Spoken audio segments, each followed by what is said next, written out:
You know, it's the cushion that lets you run, it's the framework that shapes your ears, and it was the original blueprint for your entire skeleton. We're talking about one of the body's most crucial yet kind of overlooked materials. So today, we're doing a deep dive into the world of cartilage. So let me ask you this. What do your nose, your ribs, and your knees all have in common? Well, they all rely on this incredible tissue. Just look at this diagram here.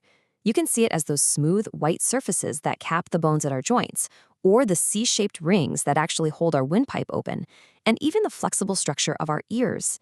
It's really the unsung hero of our anatomy. All right, so here's our game plan for this explainer. First, we'll cover the basics of what this resilient cushion is all about. Then we're going to zoom way into its microscopic world.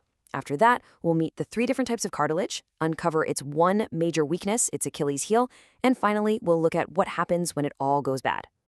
Okay, let's kick things off with the big picture. What exactly is this stuff? You might just think of it as, gristle, but it's actually a super sophisticated biological material, and it's engineered to do some very specific and really critical jobs for us. So at its core, cartilage is what we call a specialized connective tissue. But listen, the most important word on this slide by far is avascular. What does that mean? It means it has no blood vessels. Now that might seem like a tiny detail, but trust me, it has massive consequences for how cartilage functions and, more importantly, how it heals. So remember that word, avascular. And its roles are just incredibly diverse. Get this. Before you even had bones, your entire skeleton was just a template made of cartilage. And today, it provides those glassy, smooth surfaces in your joints so you can move without friction. It cushions every single step you take, and it gives that structural support to your nose, your ears, and your airways. Okay, now we're going to zoom in. Let's go from that big picture view right down into the microscopic world. Because to really get what cartilage is, you have to meet its 2 fundamental components: the specialized cells that build it, and this unique matrix they create and literally live inside of. So first up, meet the chondrocyte. Now these are the lonely residents of cartilage. I mean, they are literally the only cells you'll find in there. You can think of them as these tiny, isolated architects that are just constantly working to produce and maintain this incredible substance that surrounds them. And that substance they build is the extracellular matrix, or ECM for short. Now, this isn't just some random filler. It's a highly organized, gel-like material that gives cartilage all its unique properties. The best way to picture it? Imagine a tough, water-filled gel, but it's reinforced with a network of incredibly strong fibers, kind of like rebar in concrete. And this slide right here shows that relationship perfectly. You can see the chondrocyte cell just kind of tucked away in its own little cavity. That's called a lacuna. And it's completely surrounded by the very matrix that it worked so hard to create. It's like its own tiny self-contained universe. So what is actually in this matrix? Well, it really comes down to 2 key ingredients. First, you've got collagen fibers, which act like steel cables, giving the matrix immense tensile strength so it can't be torn apart. And second, you have these things called proteoglycans. These are molecules that act like powerful little sponges trapping huge amounts of water. And that is what gives cartilage its incredible ability to resist being squashed. So once you have that basic recipe of cells and matrix, biology can start to tweak the ingredients to get different results. Let's go ahead and meet the 3 distinct personalities of cartilage that you'll find all throughout your body. This chart breaks it all down. You've got hyaline cartilage, which is the most common. Think of it like a polished marble floor, providing that smooth, glassy surface in your joints. Then there's elastic cartilage, which is packed with elastic fibers, making it like a rubber band, which is exactly why your ear can bend and snap right back. And finally, you have fibrocartilage. This is the super tough shock absorber, kind of like a tire tread, and you find it in your spinal discs and the meniscus in your knee. And if we could zoom in with a microscope, you'd see just how different their internal structures are. Elastic cartilage on the left shows this messy, dense network of fibers for flexibility. But fibrocartilage on the right, it's got these thick, parallel bundles of collagen, all organized for maximum toughness. In biology, structure always defines function. So this brings us to a really critical question.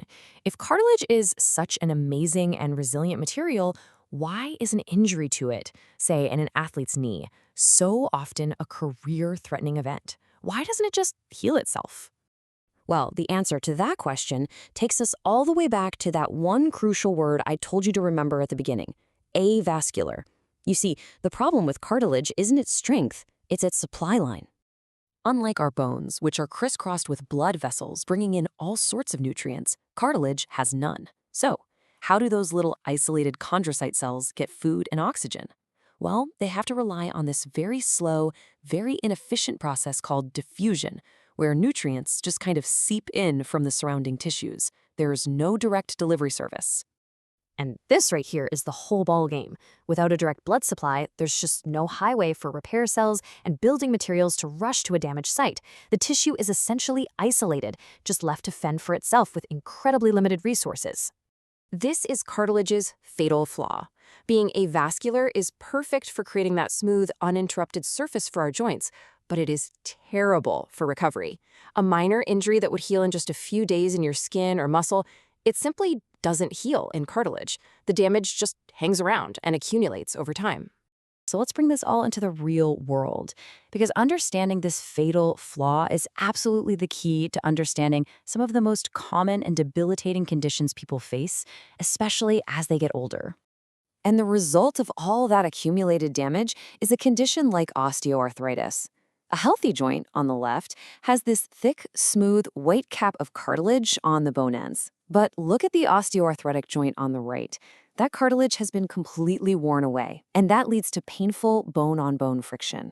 Osteoarthritis is probably the most famous example of this wear and tear, but it's definitely not the only one. A herniated disc? That's a failure of that tough fibrocartilage in your spine. So ultimately, that poor healing capacity means that all the small insults from daily life can just build up over decades, and that leads to these chronic, really painful problems. But, there is hope on the horizon.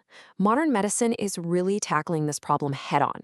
Doctors can use techniques like microfracture to actually stimulate bleeding and new growth. And researchers are pioneering things like stem cell therapies and advanced tissue engineering with the goal of regenerating damaged cartilage or even building entirely new healthy tissue in a lab that can be implanted. And all of this leaves us with a final, really fascinating question. Cartilage is an evolutionary marvel, right? It's perfectly designed for a lifetime of cushioning and smooth movement, but its inability to heal is a profound weakness. So the ultimate question for modern medicine is this: can our human ingenuity finally engineer a solution to a problem that biology itself never managed to solve?